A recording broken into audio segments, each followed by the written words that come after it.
Hello, everyone. My name is Esther Lee, co-founder of the Chinese American Heritage Foundation. CAHF promotes the recognition, appreciation, and celebration of historical contribution made to the United States by citizens of Chinese heritage. Welcome to day 16 of our 31 days webinar celebrating AAPI Heritage Month. We would like to dedicate this webinar in honor of I.M. Pei, who is the founder of the Committee of 100 on the second anniversary of his passing. Tonight, we have an all-star team with us. Our moderator is Richard Lui. He is an American journalist and news anchor for NBC and NBC. He will introduce our three amazing guests. During the discussion, if you have any question, please type it in the Q&A box. Thank you. And thank you for joining us today for what's going to be a great conversation. We want to thank the Chinese American Heritage Foundation, working along with the Committee of 100 for this Asian Pacific American Heritage Month conversation. And you know what we're going to focus on today is the Committee of 100. And thank you, all three of you, for being here in your leadership roles. Very familiar faces, I think, for many who are joining us today. And what we're going to talk about is the past, present, and future, and the specific space, the competency that C100 brings to the topic of the US-China relationship and its impact on Asian Americans and our quest for total inclusion. Now, this will be our structure, so stay with us. Our objective here is to have a conversation between three big thinkers around what I've just discussed. And you can see on the screen here, I'll read on the slide from left to right here of Gary Locke, former US Ambassador to China, Secretary of Commerce and Governor of Washington. Good to see you. Gary, as always, if I may. Yes, great to be with you, Richard. Thank you. And we have Henry Tang, Managing Partner, Carnegie Tower Strategic Investment Advisor. Henry, good to see you too. Oscar Tang, expert on Chinese culture and art, and also, many of you know, noted philanthropist. Thank you so much, Oscar. Good to see you. Great to see you. Oscar, why don't you start us off? Because what we're trying to understand is the past, present, and future of the US-China relationship. And if you could, for a moment, dig into the past of C100 on the very topic for us, Oscar. Great, I'd love to do that. Well, the Committee of 100 was founded in 1989 in the aftermath of the Tiananmen Square protests and massacre, if you will. I think at that point, I.M. Pei, we were all really in anguish of what happened there. And I.M. especially, he wrote a very powerful op-ed in the New York Times in protest. And, but he also called a group of us together. And so out of that event, 6 of us, including led by I.M. and Yo-Yo Ma, Professor Wu Qian-Xiong, a noted physicist, and Shirley Young, a marketing executive, and subsequently top officer at General Motors, Henry Tang, who's on this panel today, and I founded the Committee of 100. The background on this is that back some 5 years earlier, at a dinner where I.M. Pei sat next to Henry Kissinger, Mr. Kissinger, Dr. Kissinger asked I.M., why is it that Chinese Americans don't have a leadership organization that can speak for the whole the growing Chinese American community? And that conversation, if you will,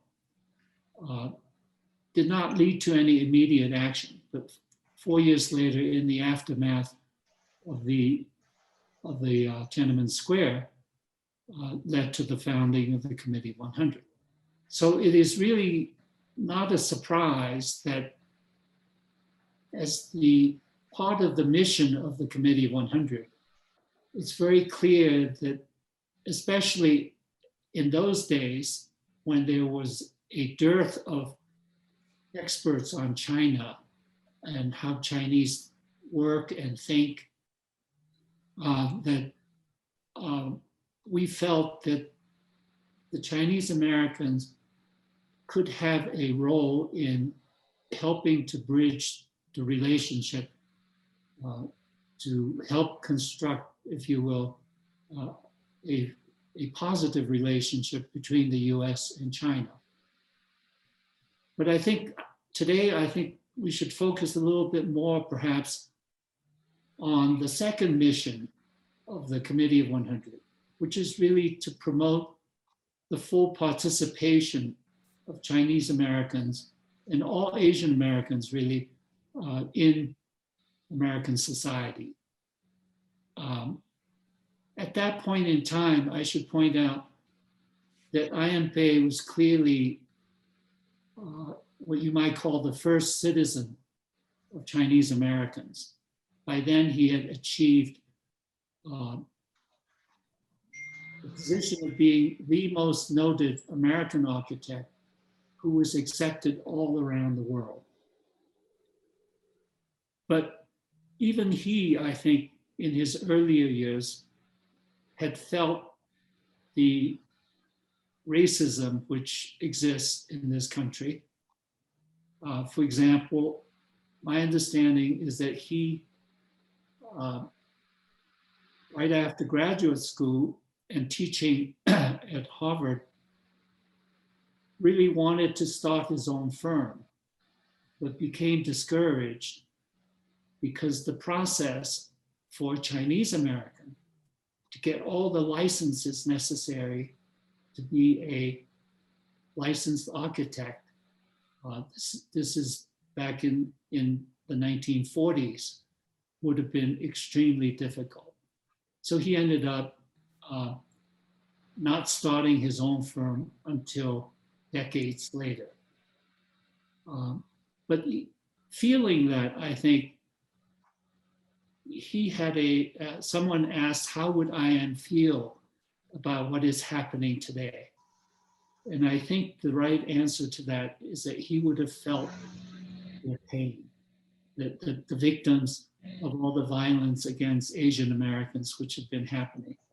And so, as part of the mission of the Committee of 100, I am, and all the rest of us who have, I think, perhaps been more successful in overcoming some of the barriers, yet we felt that these barriers existed, and it was really, in many cases, overwhelming for many Chinese Americans and Asian Americans to overcome.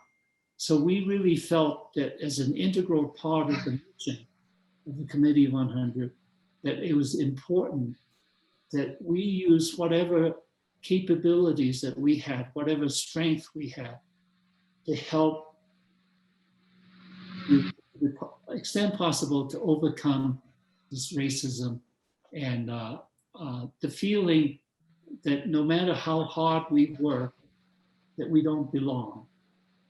And I think, so this is really a very integral part of the mission of the Committee 100. And it is so relevant today, given the surge of anti-Asian racism and violence which has taken place. Now, with that, I just want to fast forward to today, which is that a group of us a group of friends, in our frustration with what's been happening, we came up with the idea that it went through several stages, but at one point we thought of distributing pepper spray. But it turns out that in New York, it's illegal to distribute pepper spray. Besides, the pepper spray could be used against the victim. These are, remember, the victims are primarily frail, older senior citizens. So we came up with my wife, being an archaeologist, when they go on digs in the desert, they carry a whistle in order to, if they get lost or separated from the group. So the idea of the whistle, which is really a very simple device to call for help, to raise alarm, was developed. And then we decided to make it a yellow whistle, because yellow has significance. It's the sign of spring, and it is a sign of hope. But also, it's been weaponized against Asian Americans in American history. If you recall the use of the word yellow peril to define the threat that we pose in various ways. So it's the yellow whistle. And we felt it was also important to imprint on the whistle the words, "we belong," because, you know, in many ways, this is a country of immigrants. If you will, the only people who really belong by right are perhaps the Native Americans. Everyone else has come here. We have all come at different times. Gary, I think, is several generations now an American. I am an immigrant at a very young age of 11. But we have all, most of us, through hard work and contribution, have earned the right to belong.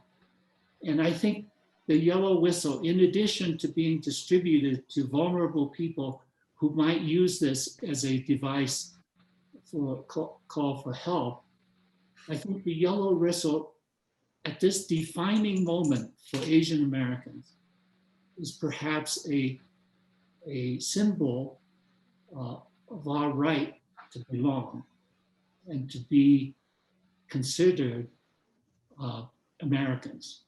For certainly, to me, I have been an American for 60 years or something like that.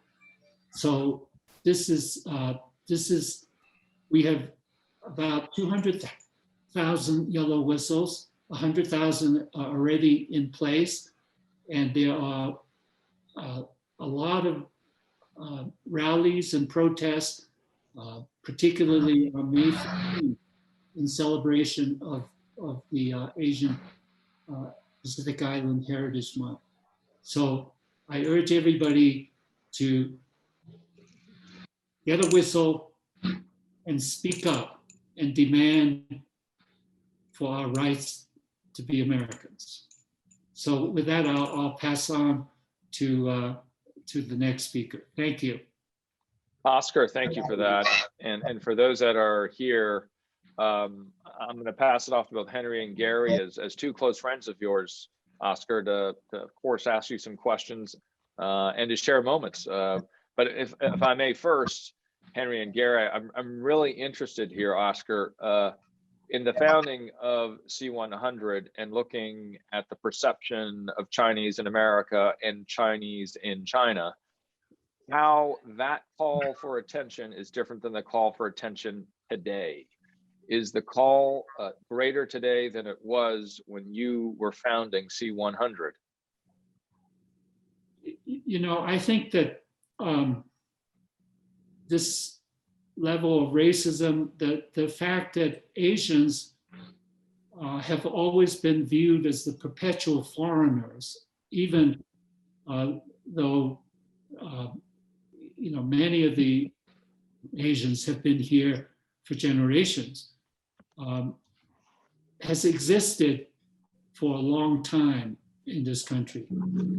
I think what's unique is that perhaps for the previous, let's say 40, 50 years,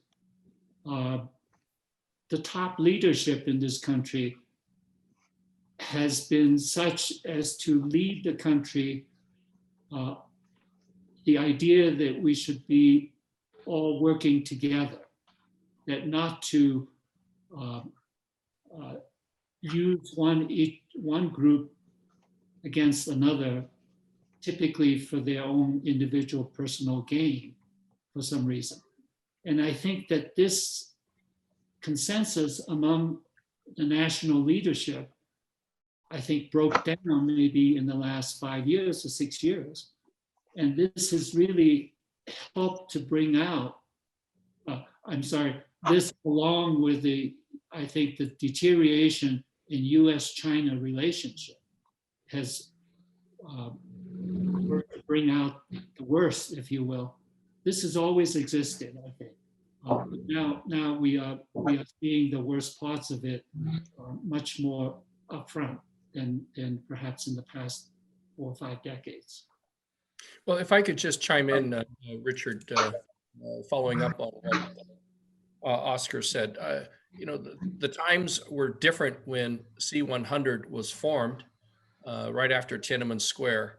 But the reality is that Chinese Americans and Asian Americans have endured discrimination, violence, going back to the 1800s.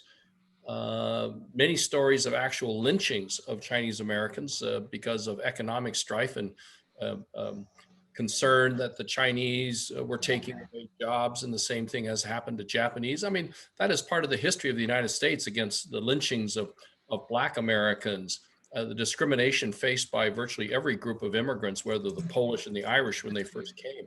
They've always had, new immigrants have always had to endure hardship and discrimination and being ostracized.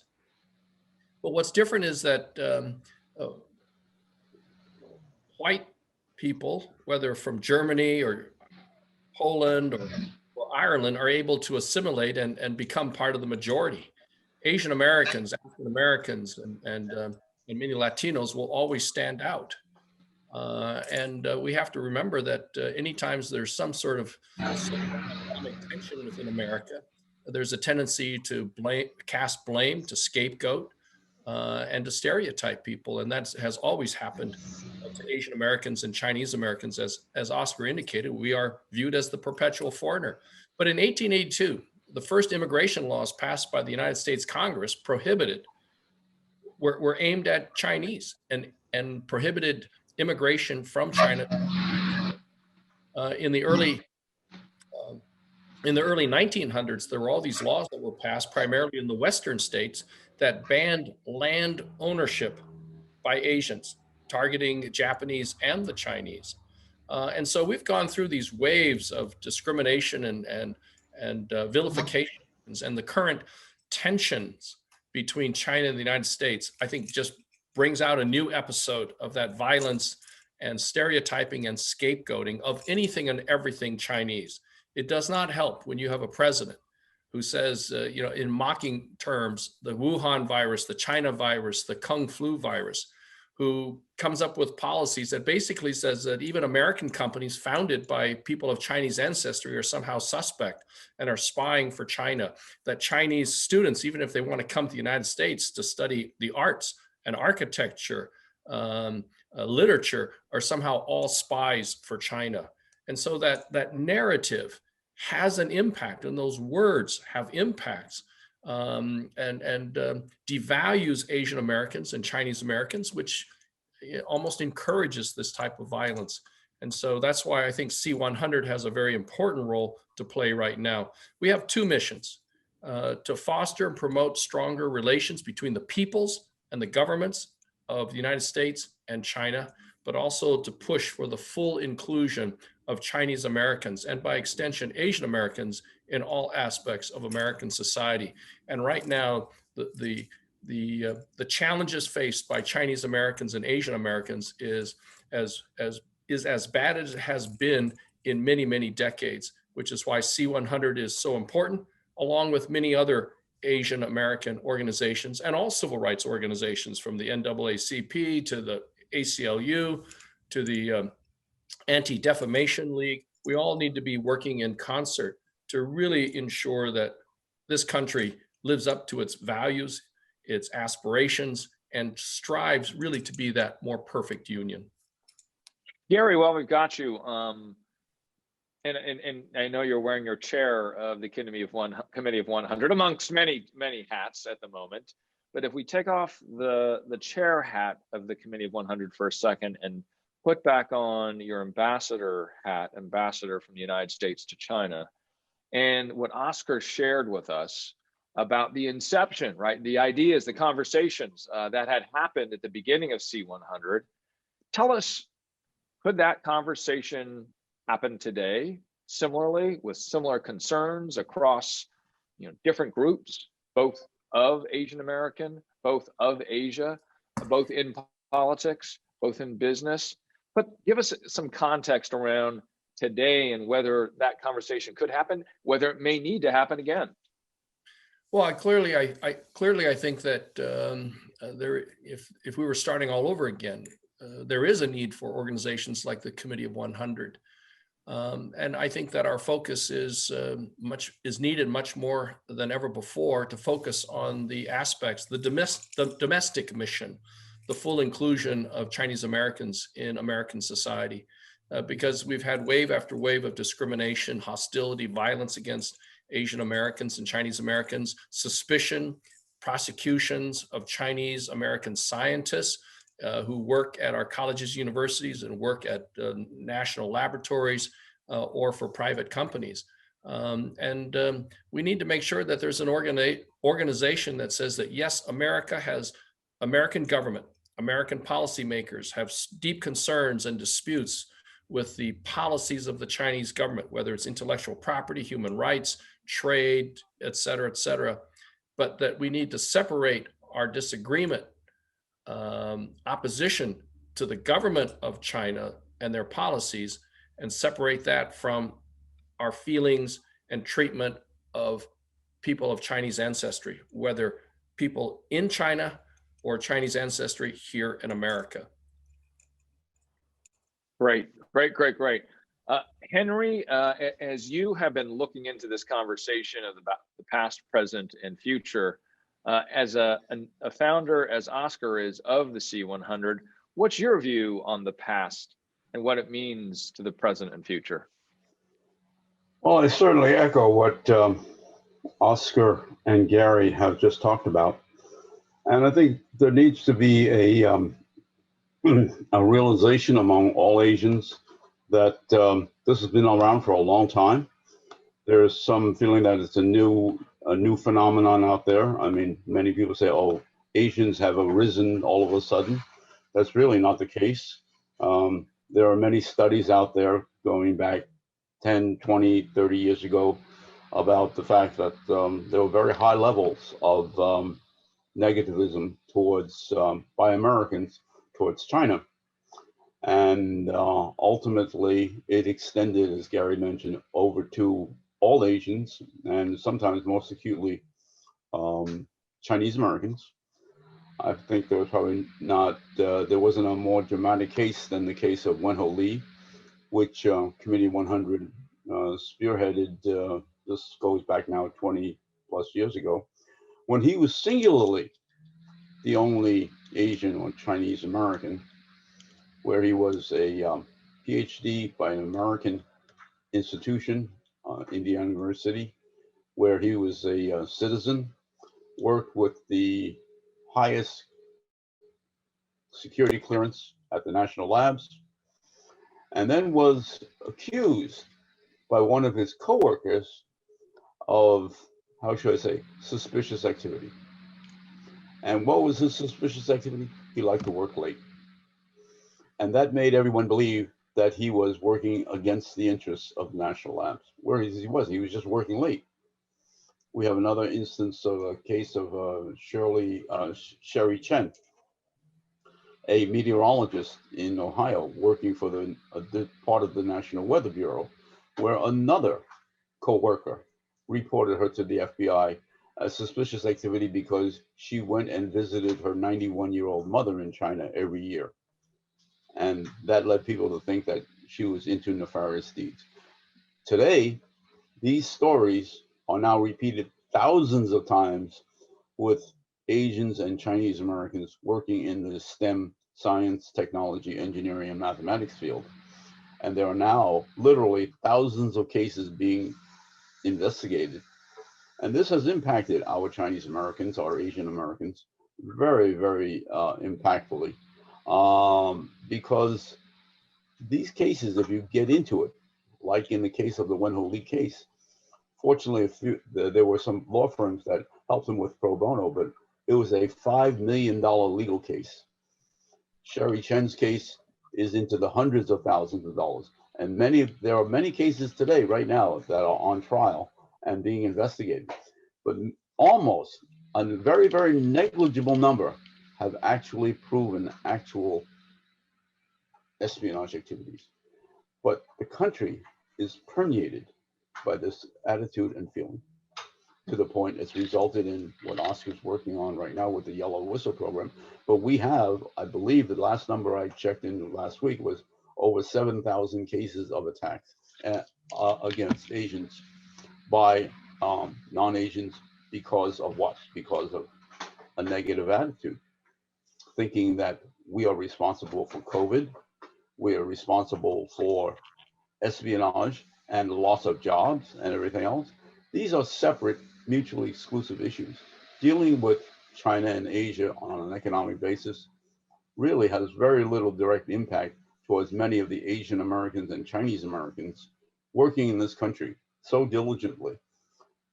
Many of us are the backbone of this country in the health field, for instance, in the academic field, and in much of the service field.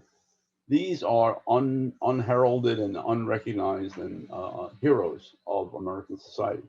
Not to mention our co-founder, Wu Jianqiong, who was at that time denied participating in the Nobel Prize, which two of her mentees won.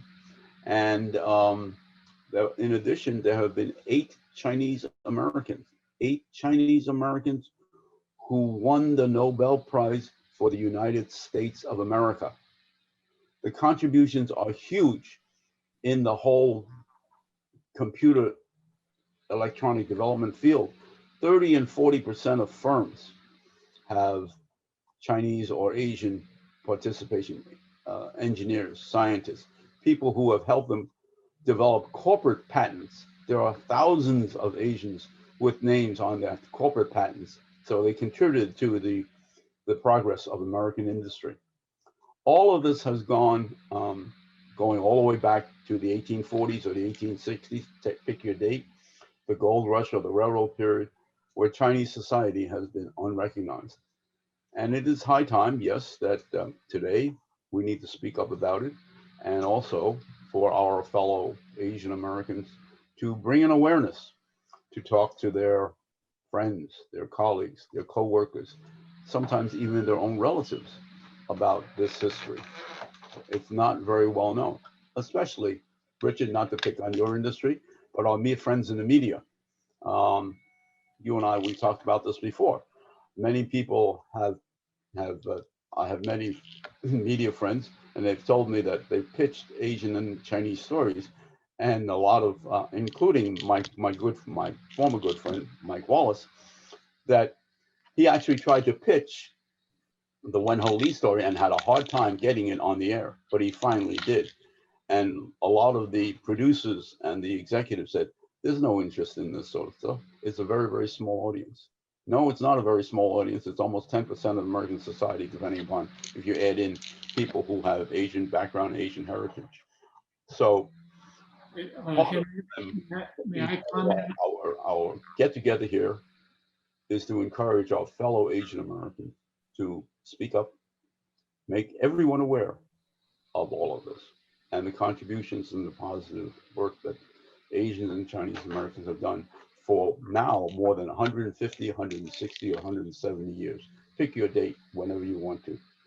And of course, more dramatically, it led to the Exclusion Act of 1882. You might say that was a very unjust reward for helping dig out the gold and connecting the railroads. Hey, Henry, I think Oscar has a question. Yeah, Henry, you mentioned three names. I think that, you know, I certainly do not feel I'm a victim. So please don't take this as a victim. I don't like to see this victimization thing. But I just wanted to comment on three things that Henry said. He mentioned three names: Wen-Ho Lee, who was falsely accused. And the consequences of that was that he spent a year, I believe a full year, never mind the monetary damage, he spent a whole year in jail, much of the time in solitary confinement, chained to his bed. At the end, they had to make a deal because they insisted not to admit their fault. So they made a deal to let him go based on some admission of, I think, maybe taking a computer home or something like that. And at the sentencing, where he basically was sentenced to time served, already served, the judge wrote a very long opinion. It is the most powerful, moving expression that I read. He deeply apologized on behalf of the US government for what they did to him. So that story, if you will, to me gives me hope that whatever the faults of this country, that if we stand up and fight for our rights, we are allowed to stand up and fight for our rights. That in itself is what makes this country great. And I think that with all its faults and all its history of racism, this is one of the things that I think gives me hope. Now, I just want to finish on the two other names that Henry mentioned. Sherry Chen was falsely accused. They dismissed all those charges, but they ruined her life in the process. And the third one, Vincent Chen, who was clubbed to death by two men, auto workers, because they thought he was a Japanese person. And at the time, the Japanese were taking all our market share in automobiles. The two men who clubbed him to death was sentenced to a suspended sentence. They never served time in jail. So these are the characteristics, if you will, of racism, some of the aspects of it. And it's something that we need to speak out on to stand up for our rights. So but I thought that we should complete Henry's point about these three examples that have been cited. And there are many, many others. What Oscar mentions is that in the Wen-Ho Lee case, of course, he was placed, by the way, Committee 100 played a very, very direct role during his 9 months of solitary incarceration. We worked behind the scenes in Washington with Janet Reno at the Justice Department, with actually one of our people actually talked to President Clinton, and Secretary Richardson, the Energy Secretary, actually came to our conference at that time to address this very issue.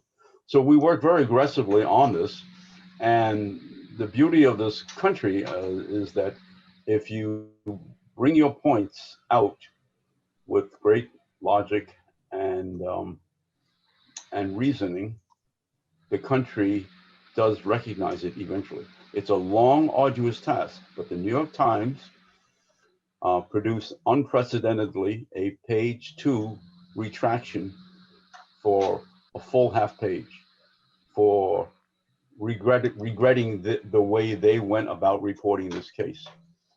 But what happens here in terms of my experience trying to help out in cases like the Wenho, is that we all have to get very, very directly involved. Unfortunately, back in the days of the Wenho case, which is now back in 1999, over 20 years ago, there were not as many groups and not as engaged. A few were, together with Committee of 100.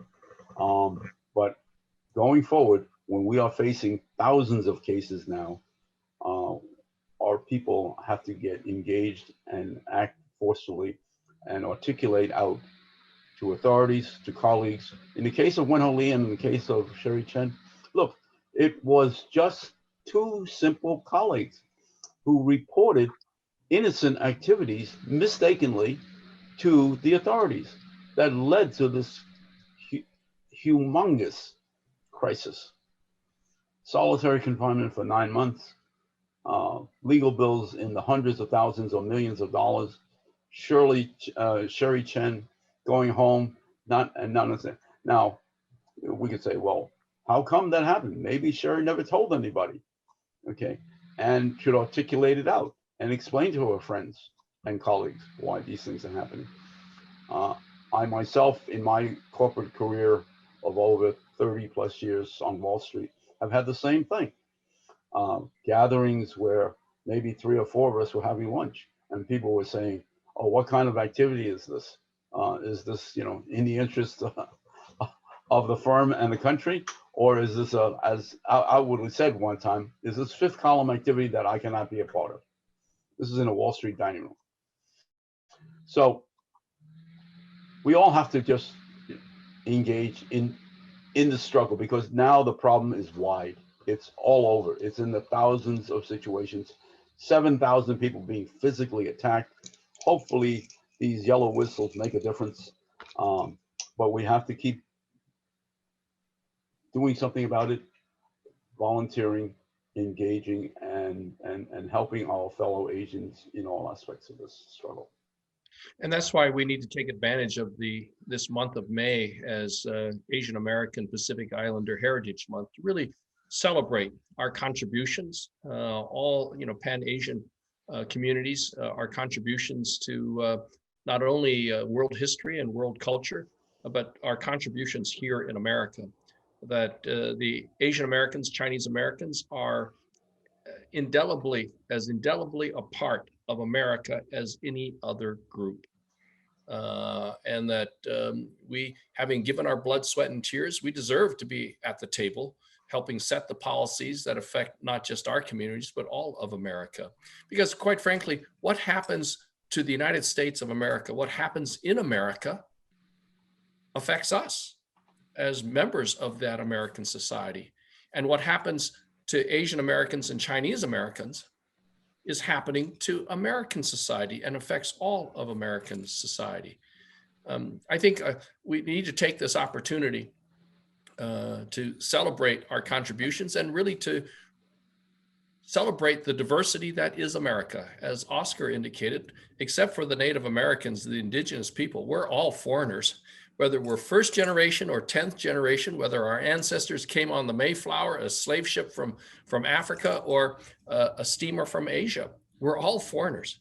And it has been that collection of people from all parts of the world, different cultures, different languages, different customs and perspectives that have led to the innovation and the dynamism, the energy of America.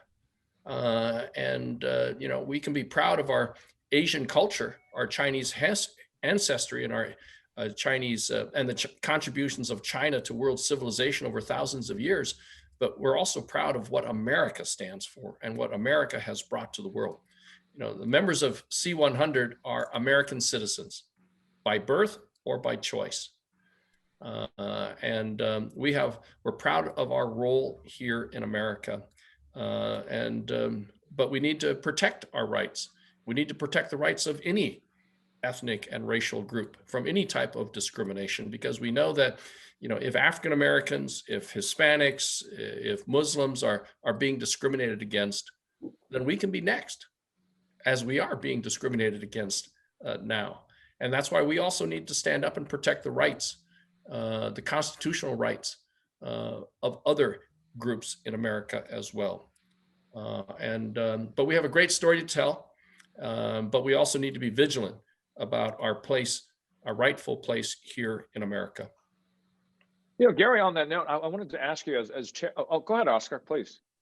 Well, I just want to, I think, emphasize what Gary is saying, because if you think about America's history, it's really the coming together from all over the world of these immigrants.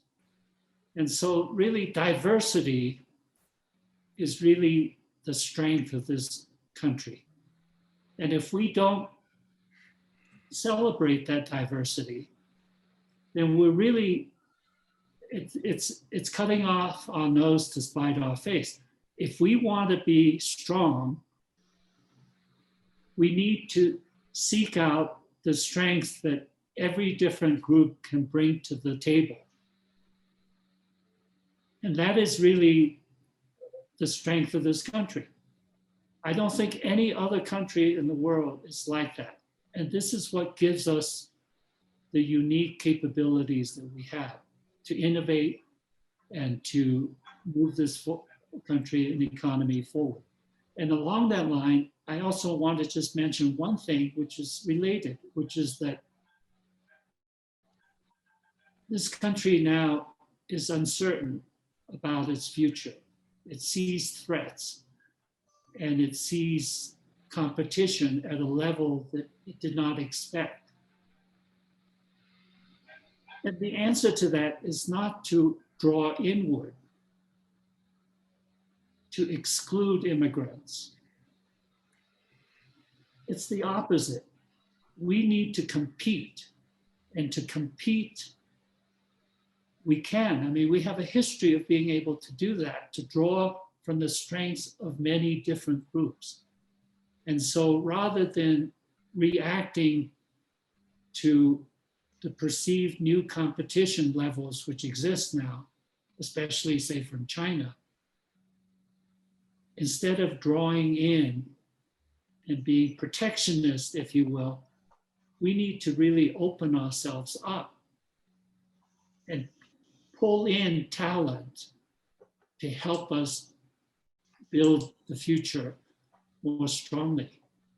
And we shouldn't be afraid to do that, because this is a country of choice. If you give somebody a chance, they want to come here and they want to contribute, because for them, this provides them a promising future, often that they cannot receive from where they come. Yeah, if we really want to make America great, we need to celebrate, uphold, and uplift our diversity. That's what, as Oscar said, that's what really makes America great. If we want to make America great, we need to recognize, celebrate, uphold, and uplift our diversity, not to demonize it, and not by demeaning and rejecting that diversity.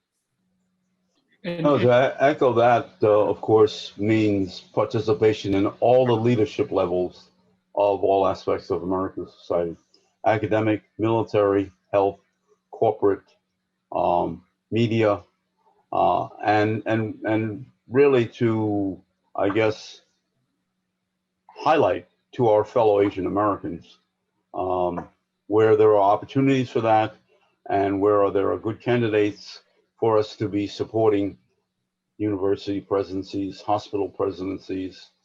So, and also in addition, people are calling, of course, the 21st century, the century of Asia. And we have to raise the question of how many corporate efforts have well-experienced executives with Asian experience. Asian America has probably 1 million. And yet we should see more of that participation in all aspects of leadership. One of the, as we hit the last quarter, is to look forward, to understand not only the Asian existence in America and the Asian existence in Asia, or the Chinese experience in the United States or globally. What is it that you think is the linchpin to improving improving the problems that we've discussed, increasing the opportunities. And if you were to be given one great wish from that magic lamp, what would it be, and how do you see it happening when we talk about organizations like C100 or other political organizations, or I should say, or political organizations, or gatherings of thinkers, of private and public? What is it that needs to happen here? My response to that question is to call on all Asian Americans to basically make everyone aware of what we're talking about here, and not just keep it within ourselves. For a person with more decades than I wish to recognize on this in this country and on this earth, I know that's been the history, and it's been to keep quiet about our struggles, our frustrations, and maybe our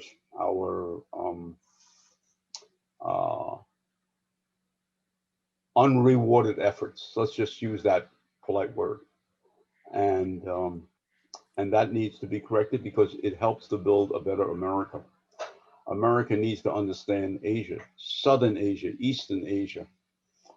After all, that area is almost 50% of humanity, and that's where the global economy is going. America is a very, very dynamic place. As a country with only 5% of the global population, it has catapulted itself to a very, very high position and needs to and wants to maintain it. We Asians in America can help in that effort in many different ways. So I think it's to speak out and let people know about our ability. Everyone's ambitious, everybody wants those, but I think we need to let people know that we are eligible and we're justified, and it would also be a good maximizing of American GDP to engage more Asians. Oscar? I think I have two thoughts. One is that Asian Americans are often viewed as being silent. That if they are discriminated against, the idea that we should keep our head down, just work harder, and let it go. So that's one extreme, and that extreme has been described as being very Asian. And I can see in the cultural background why that might be. The other extreme would be to be what I call the victim idea, based on the idea that you're always the victim, and therefore you should be granted certain extra rights or what will you. I suggest that Asians need to find that middle ground, which is that we need to be proud, recognize what we've done and what we've contributed, and not be just brushed aside, but make sure that we get credit for what we've done and that this contributes to the perception that we belong. We have to integrate into the system. We shouldn't step aside and bend our heads and just work harder, if you will. We should work hard, obviously, but we also need to participate directly in a society where there's a whole range of behavioral norms, and we need to be part of that. So we need to speak up for ourselves. We need to take credit, not overly so, but not defer just to somebody else. That's one thought I had, Richard. The other thing is, I really believe in broadening, bringing, the society should bring more people into the game. I give you a very simple, in my day, when I went to college, it was very easy to get in. So I went to what's considered perhaps the top schools in this country. And let me tell you, it was quite easy to get in because there weren't that many applicants. There were no women. And most people in this country didn't think they should apply to Harvard or Yale or what will you. So what's happened? What's happened is that over decades, the country has opened up and has welcomed in more and more people. And as it has done so, it's broadened the talent pool. And that talent pool has made this country much better and much more competitive. And this goes especially to immigration. This country is a country of immigrants. Unlike China or Japan, we have had a history of immigration, and the immigration has brought talent. And the talent, it's always good to bring fresh talent into the pool. They bring new ideas, they think about things differently, and many cases they work a lot harder. So this is something which is really to serve the future of this country. We need to reinstate a much more enlightened immigration policy where we welcome talent in and make them Americans, because many of them really want to be Americans. Thank you for that, Oscar. Gary, what are your thoughts what needs to happen? That wish, right? Obviously, I agree with what Henry and Oscar have said. I think the challenge for the Chinese American community and Asian Americans and Pacific Islanders is that we need to simply get our story out. Our story of our contributions, the story of our struggles, that we're not monolithic, we're not a model minority, that there are huge disparities in whether it's health outcomes and poverty among different segments of the AAPI community. And that we face challenges like everyone else. I think it's important for us to tell our stories, our individual family stories, so that the rest of America understands that our stories are no different than the stories of the people from Ireland or Poland or Germany or Russia or Israel or Latin America, Africa, that our story is the American story. So I think we need to really educate the American people, and it starts with our textbooks. It starts with many of the things that C100 has done to document and explain, to give a more accurate picture of life for Chinese Americans and Asian Americans in America. Certainly our textbooks need major revision and updating. A lot of the textbooks that people read in high school don't even mention the internment of the Japanese during World War II. A lot of times the history classes stop at a certain point. They don't even cover up to World War II or what has happened since, or even the civil rights struggles of America. And certainly we've whitewashed the treatment of African Americans and Blacks in this country. The death of the brutal killing of George Floyd has really exposed to the world many of our faults as a country.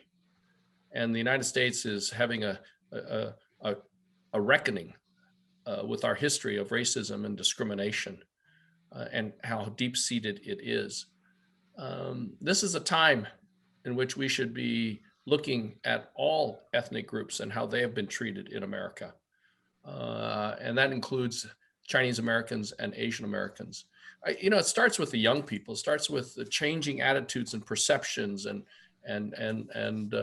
the history. And so therefore we need to start in our schools and then among ourselves using events and months like AAPI Heritage Month to really celebrate all of our cultures. And that goes with Cinco de Mayo, and it goes for, St. Patrick's Day. We should be proud. All of us should be proud of all the different cultures that we have in America. And that to be proud to be Irish is not to say that you're not a proud American.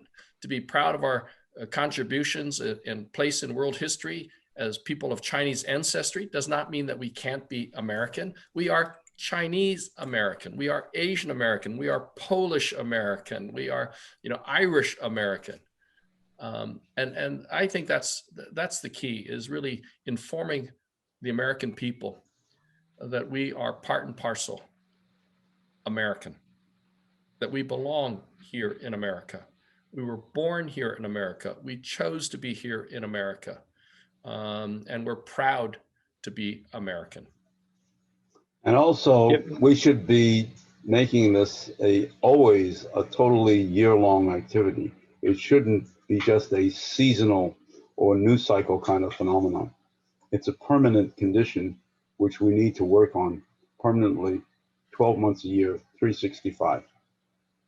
We're talking about history. We're talking about time. We're talking about looking back and forward. And I'm sitting at the Smithsonian right now on the top floor. I'm looking out on the Great Mall, where some of the great immigrant groups that have come to America have walked up and down to say, we're here. We are part of you and you are part of us, right? That's the entire, I think, message that we're trying to get out right now. Yesterday, I was in Atlanta, Georgia, where when we look at catastrophe and the way that the stories are told of our communities of being Asian was unfortunately negative in the last year. And I was there to mark the 2-month passing of time since that horrific catastrophe in Atlanta, Georgia. And I sat in the homes of the victims, and their children shared their stories and bared their souls. I guess I bring up all of that because I'm beholden to the idea of stories, and I like stories that are ingrained and carved, if you will, just as the stories of those coming from China are carved into the walls of Angel Island Immigration Station. And as I walked through the Smithsonian, right before I hopped on this call with all three of you, I was thinking, in 10 years, what will be the stories and the artifacts in this great building of our country that remembers this time, that says we responded to this event, this low point for our communities? And I'm interested from the three of you as we close, what would you love to see in this great institution that I'm at today that remembers this story that we've been talking about today? Oscar? Well, I go back to what Gary said, which is that, the killing of George Floyd has really brought this country to a point where I think it is re-examining itself. And I think just the same way, or compounding that, if you will, is the episode that you talked about in Atlanta and all the other anti-Asian violence, which has been, rampant in the country. I think this is a defining moment for Asian Americans, that there's a tendency for Asian Americans to go their separate ways, to pursue their individual interests. I think that we need to come together. And I think this is a defining moment for us to do so. Not in in any way, a violent way or what will you, but to speak up for our rights, to declare our presence, and to be proud of the cumulative contributions that we have made to this country, and to join with each other. As Gary pointed out, we're just within Asian Americans, we're so diverse in itself. But we need to come together because we're a rapidly growing portion of this country, and I think making major contributions. So to me, that's why I'm promoting the yellow whistle, because this yellow whistle doesn't belong to anybody. It belongs to us all. And it is a symbol, if you will, of all of us together, and that the fact that we belong. And so that's my comment. Thank you, Oscar. Henry? I have to disagree, agree with everything Oscar says, and make everyone aware that there is a way, and you just have to communicate it. I think Committee of 100, in my experience there, having been a founder for over 30 years and associating with people, each one is a very unique story, and every single one is a unique American story, because everyone's an American citizen, and every member has contributed mightily in a very, some like Gary, our most accomplished public official among Asian Americans.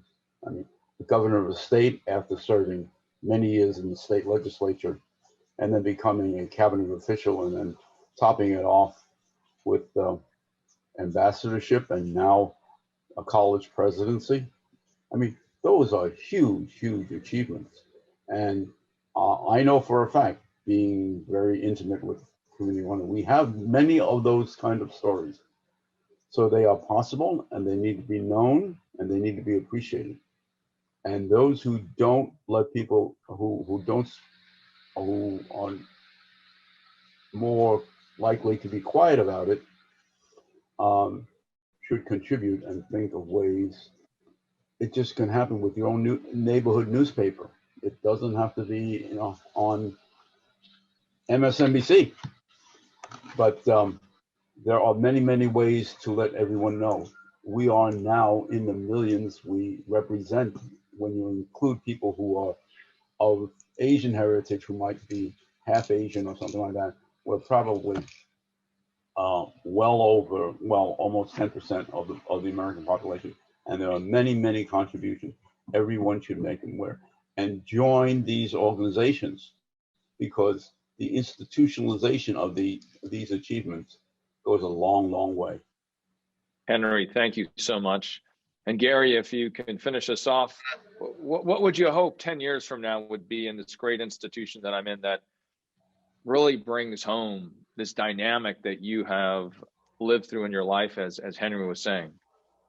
I guess 10 years from now, if I'm walking through the Smithsonian, I guess I'd like to see the marking of the past year as a turning point in our country, the same way that we would mark, let's say, the civil rights movement of the 1960s, or the Smithsonian would mark the Vietnam War protest and what came from that.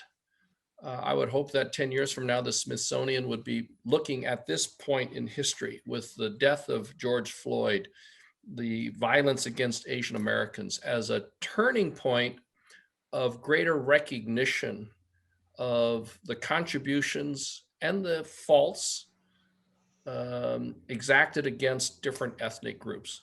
So it's really, in some ways, a more accurate description of our history and our treatment of people of color, as well as the turning point toward a celebration, embracing, recognition, and uplifting of diverse communities, with full inclusion and recognition of the struggles and the contributions and the strengths of Chinese Americans and AAPIs. Gary, Locke, I don't often have the opportunity to say Gary. I'm used to using the honorifics. Thank you for your contributions to this country and all the accomplishments. We all look up to you. We all look up to you, Henry, as well, and to you, Oscar, as well. And this is kind of an all-star conversation. And thank you for your reflections on the past, the present, and the future, as we look at Chinese in America, Asians in America, Asians in Asia, and the relationships that we have across, if you will, county lines or country lines, to mark this Asian Pacific American Heritage Month for Asian Americans and Pacific Islanders. The Committee of 100, along with the Chinese American Heritage Foundation, thank you for being here with us. We really do appreciate it. We really tried to roll up our sleeves and get into it. We would love to hear your comments. All of us are available in different ways, and we look forward to interacting with you both this month and in months to come. For now, we'll see you next time. I would like to thank Richard for moderating such an important and timely discussion. And we are so honored to have Henry Tang and Oscar Tang to join us live for Q&A. Okay. Okay, so can we share this with people that they couldn't come today, or would we be able to share it to public? Well, I have no difficulty with it, Oscar. That's fine. Okay, thank you. Okay, all right. Next question. Does C100 have a plan to confront the effect of the China initiative in how it profiles so many Chinese and Chinese American researchers and academics? I'll take that one first. Sorry. In the tradition of C100's activities of over 32 years, we do very well in, shall we say, back channel relationships. We've done this, for instance, in the case of Wenho Lee, in a prior incident of maybe 20, 25 years ago during the mid-90s, when there was another espionage crisis. We played a role also. In the case of the Wenho Lee case, we were in contact with Attorney General Janet Reno, Secretary of Energy Richardson, and one or two of our representative members were invited to the White House to discuss the issue. Many of these kind of meetings are very sensitive, and so I won't directly comment on them. What I will say is that we are very grateful to President Biden and Vice President Harris for having made a statement against anti-Asian hate violence. And we're also very grateful for the President of the United States convening Asian American group to discuss this issue. So suffice it to say that there is dialogue in many different places. They just haven't reached the public arena, and probably will reach the public arena when there is something meaningful rather than to be contentious, which is not our style. Oscar, you have anything you want to add to it? I think perhaps one thing we can say is that we did work on a study to try to identify the number of cases such as Sherry Chen that were being pursued in the US. And we have made that, I believe we have made that public in terms of to focus attention on the frequency and some of the volume that was taking place. Okay, thank you. Next question. I'm bothered by that some of us say that we have deep roots anti-Blackness in us, that we have historical proximity with white privilege. Do we wonder why we are invisible and remain at the margins of the white-black polarization?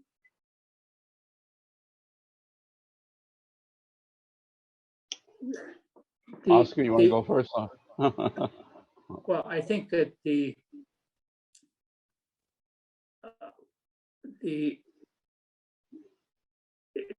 think back to, if we are being discriminated against, which we clearly are, it's important, and if others are being discriminated against, it's important that we speak up on their behalf, if you will, because what you don't know is that once they get through with that other group, who's going to be next? And I think that there's therefore, in terms of our attitude, we should stand up for the rights of all disadvantaged groups or marginalized groups, even when we are not being selected out, if you will, because this to me is a very important element of solidarity, if you will. We should help, we should be interested in Black Lives Matter, for example, or for another group, which I think Latinos, as well as ultimately, I think Native American groups. If you look at the Native Americans and how they have been treated, that's another group that I think really needs our support, if you will, for their interests to be recognized. So we should be helpful to each other, because as they say, you know, they come after one group, you don't know when they're going to come after us next, if you will. The questioner is asking a few very fine points. Essentially, what's happened here in especially the last 4 or 5 months has been a major wake-up call for all Asian Americans that we are really together and equally perhaps need further understanding. And the fine points may be different, but there is the whole phenomenon in the society of not understanding others. We have always taken a position that we need to dialogue. We need to dialogue with our families, our understanding and a comfort level about how to discuss it. And then we also then need to discuss it with all of our non-Asian friends and associates and acquaintances to help understand the unique situations that were special to Asians, such as the 1882 Act, the internment situation, the victimization during McCarthy, and all of these sort of things. That's not to say that it precludes all the other forms of discrimination. We have all suffered together, and therefore we need to work together on this mutual issue. Thank you. What is the Committee of 100 doing to advance the future of US-China relations? Oscar, you or me? Well, we continue to attempt to be a bridge, at least between the American public and the Chinese people. I think this is extremely important. And the fact that I think Gary Locke, the former ambassador to China, has just been elected the new chairman of the Committee of 100, I think speaks to that effort. But I have to say that as compared to the time when Committee 100 was founded, which was 32 years ago, at that point, I think the level of expertise in this country about all things China was at a relatively low point in terms of expertise. I think today we have a much higher level of expertise in this country. And therefore, the role that I think back 32 years ago, in other words, those of us who of Chinese descent were perhaps in a position to help the country understand China, its motivations, its habits, how it operates, etc. I think today that is less the case, that America has a much increased pool of experts on China and Chinese affairs, on all of Asia, if you will. And so our role here is more to continue to be a bridge to communicate with people, with civil organizations, etc. It's perhaps a little less critical today.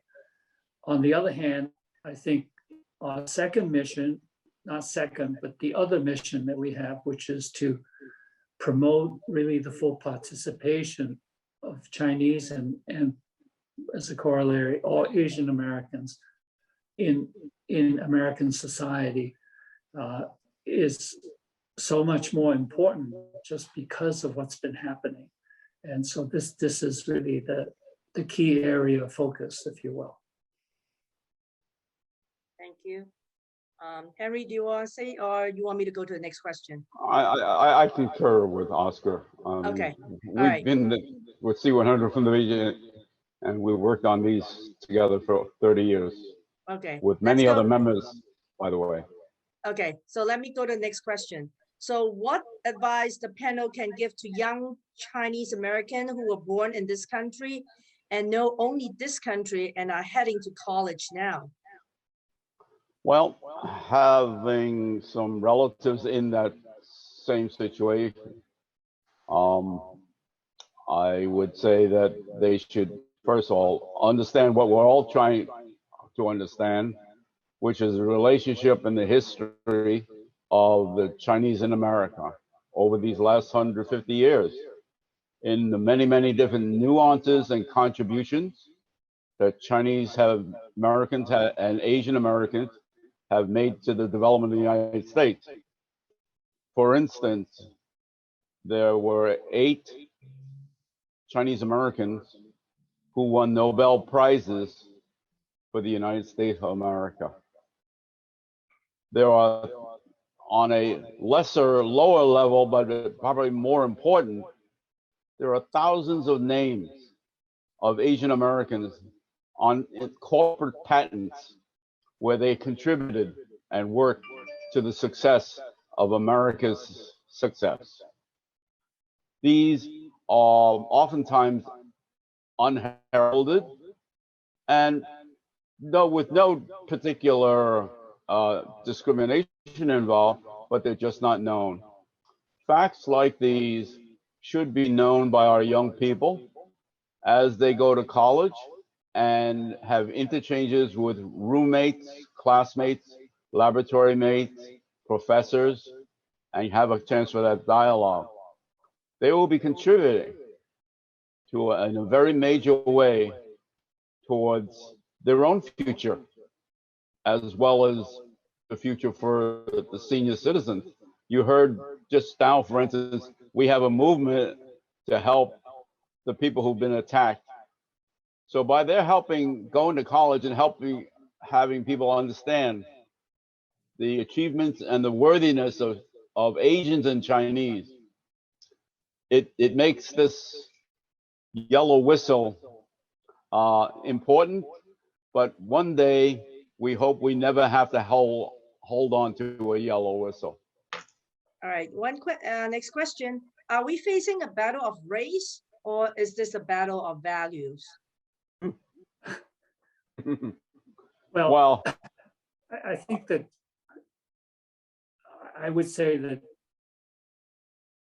we're dealing with values, and in this country, I suspect I don't know other countries as well as I know this country, but there's always the good and the bad. Just as in people, there's you see the cartoons. There's somebody with an angel above him, and then the devil above him.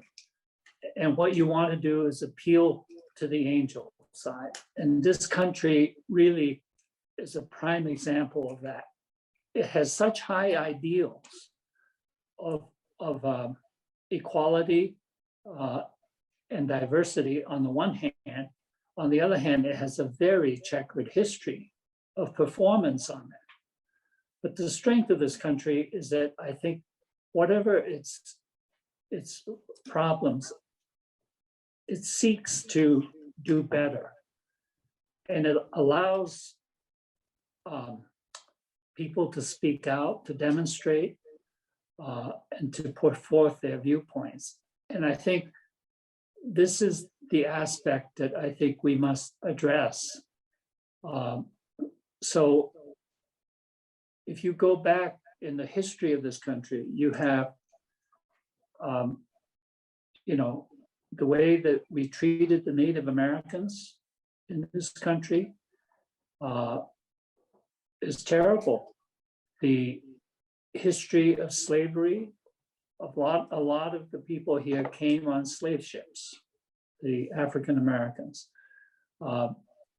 Many of the Chinese and Asians, early Asians, Japanese to Hawaii, came as laborers and virtually indentured servants. This is the checkered history of the country. And yet, if you read the Constitution, the idea of equality and of everyone having a right to pursue happiness within the society.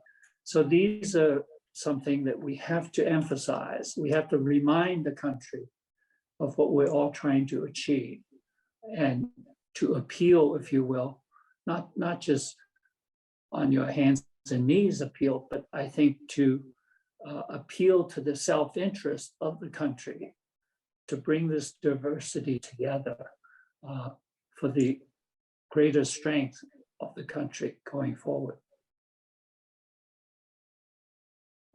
How about this question, I guess, to Henry, and I think it's almost 9:30, so this will be the last question.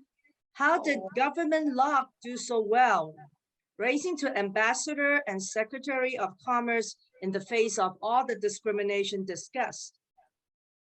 That's an easy question.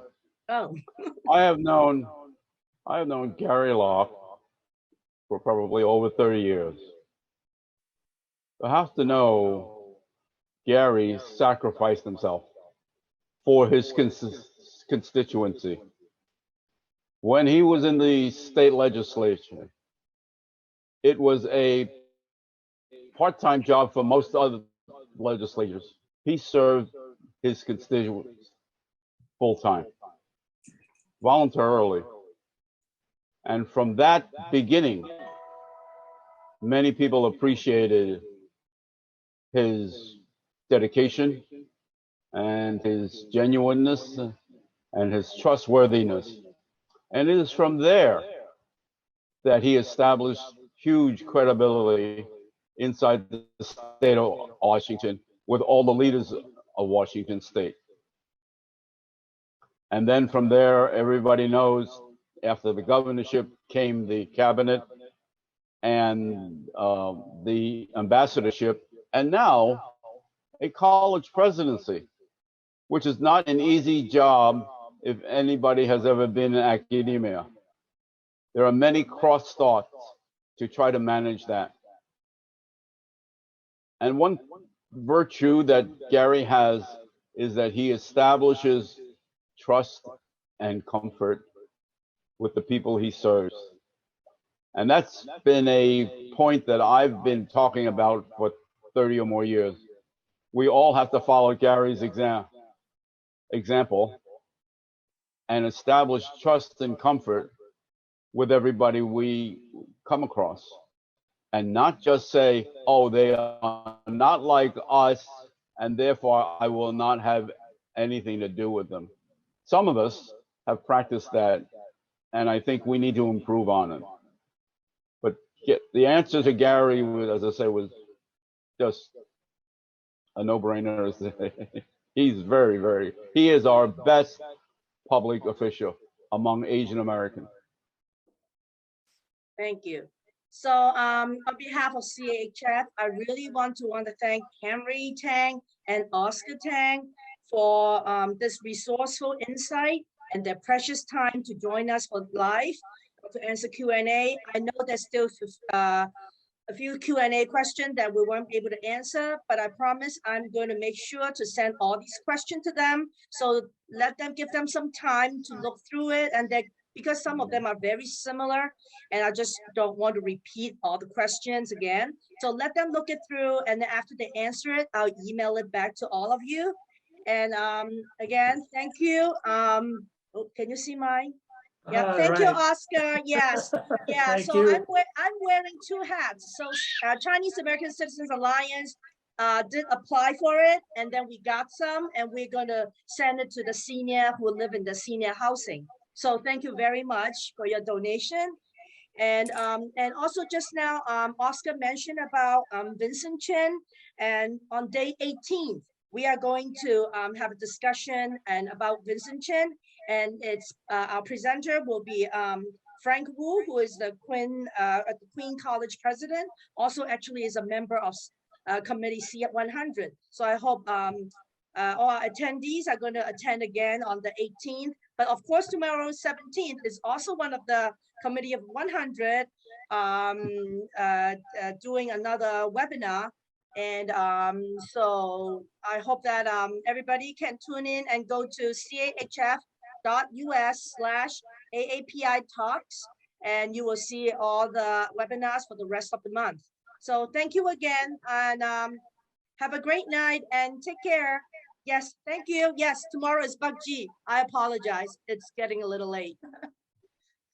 Bye-bye. Bye. Bye-bye. Thank you for joining us. Thank you. Bye. Thank you.